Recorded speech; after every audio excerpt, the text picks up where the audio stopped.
হারিয়ে যাওয়া পুতুলের রহস্য। একদিন ছোট্ট রিয়া তার প্রিয় পুতুলটা খুঁজে পাচ্ছিল না। পুতুলটা যেন হাওয়ায় মিলিয়ে গেছে। কোথায় গেল পুতুলটা? রিয়া মন খারাপ করে খুঁজতে শুরু করলো।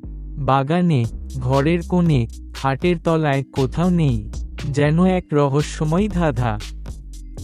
রিয়া দেখল একটা ছোট্ট কাগজের টুকরো পড়ে আছে। তাতে আঁকাবাঁকা অক্ষরে কিছু লেখা। এটা কি কোনো সংকেত? কাগজটা ধরে রিয়া দেখল তাতে একটা গাছের ছবি আঁকা। রিয়া দৌড়ে বাগানে সেই গাছটার কাছে গেল।